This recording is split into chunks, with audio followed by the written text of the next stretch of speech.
Վարող այսօր նիստը ասաց, որ այս դահլիճում է գտնվում Ամերիկայի, սա կոնկրետ ցուցիչ է։ Հիմա տեսականորեն պատկերացրեք, որ մեր ընկերների նկարներ, որ այնտեղ են, առաջին երկու շարքում նստած էր լինելու կամ կարող էր նստած լինել ԱՄՆ-ի դեսպան իր աշխատակազմով։ Հաջորդ երկու շարքում Եվրամիության դեսպանը իր աշխատակազմում, իսկ վերջին շարքում էլ այլ երկրների դեսպաններ։ Այս դահլիճում ասեղ գցելու տեղ չէր լինելու։ Էլ չեմ ասում, որ լրագրողների աշխատանքային վայրում հայտնվելու են քաղաքապայմանագրի բոլոր պատգամավորները։ Եվ եթե դրաներ ավելացնենք, ենթադրենք, որ Եվրամիության դեսպանը եւ Հայաստանում եւ ԱՄՆ դեսպանը այս ամբիոնից խոսք էին ասելու,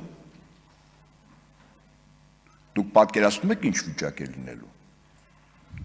Իսկ ինչու այդպես չեղավ։ Ասեմ ինչու չեղավ։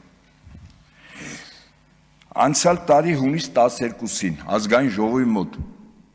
եղավ բախում։ Ոստիկանությունը կիրառեց անհամաչափ ուժ,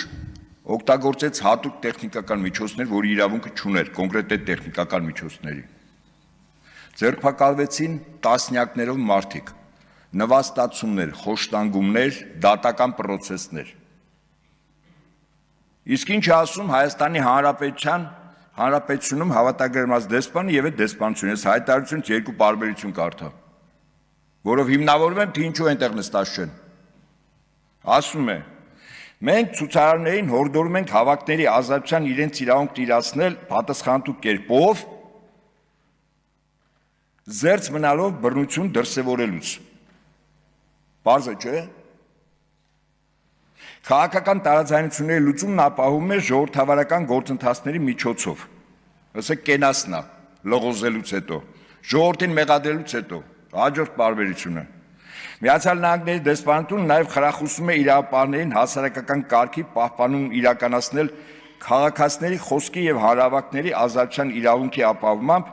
եւ քննություն իրականացնել բոլոր այն միջադեպերով, որոնց ընթացքում տեղ են գտել ընթացակարգերի հնարավոր խախտումներ, այդ թվում ցույցեր լուսաբանող լրագրողների հետ կապված։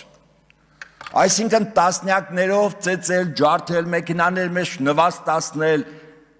հետո ժամանակավոր պահման վայրերում նվաստացնել, հետո մարդիկ հաշմանդամ դարձան։ Եվ էս է Ամերիկայի դեսպանության կեցվածքը։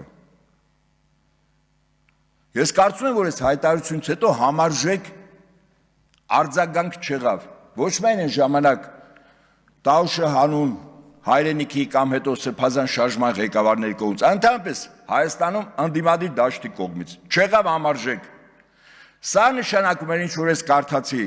Նիկոլ Փաշինյանին 100%-անոց կանաչ լույս տրվեց, ցանկացած գործողություն անելու։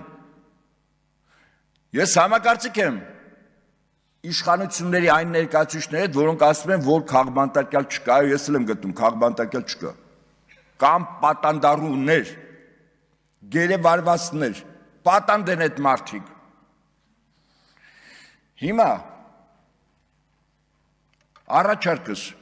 ճիշտ թիրախ ընտրել, իսկ մենք ճիշտ թիրախ չենք ընտրել։ Եվ այդ թիրախը ոչ ազգային ժողովն է, ոչ կառավարության շենքն է, ոչ էլ նախագահի նստավայրն է։ Հայաստանի Հանրապետությունում երկու շենք կա։ Հայաստանում ԱՄՆ դեսպանությունը եւ Եվրամիության դեսպանության շենքը։ Իսկ որպեսզի իմ ասածը ես ավարտեմ, տեսական չհնչի, բերեմ երկու փաստ, թե ինչ ասել է ԱՄՆ դեսպանից պահանջել,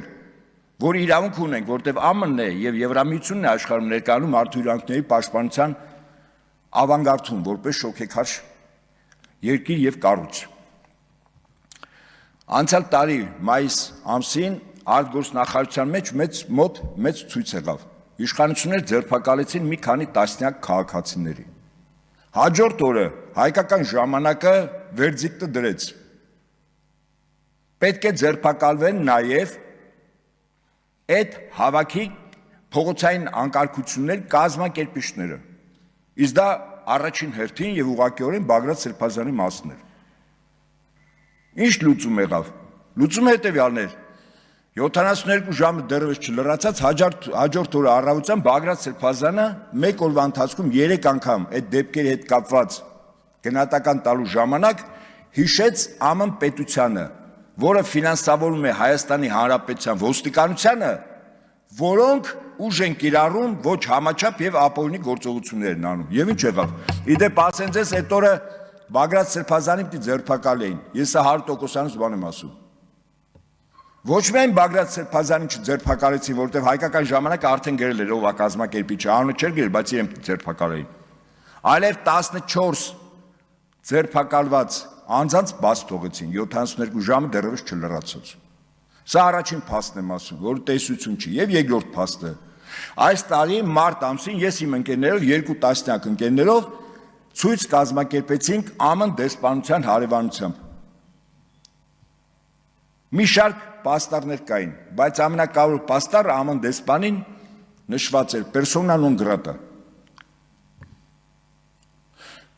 Արձագանքը իհարկե այդ հավաքի երկու նպատակ ուներ, առաջինը դա ավարտում եմ, երկրորդը կենսաբանական լաբորատորիաները,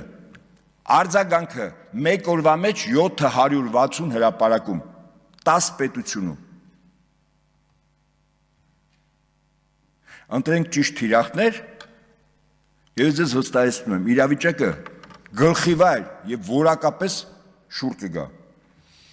պահանջատեր լինենք այն կառույցից և այն պետությունից, որը կարող է ճնշել մեկ զանգով այս հարցերը լուծելու համար։ Իսկ վերջում, որպեսզի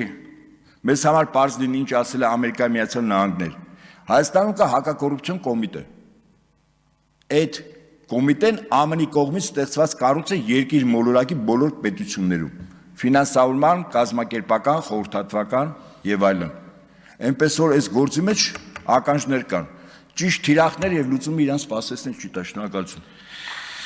Շնորհակալություն։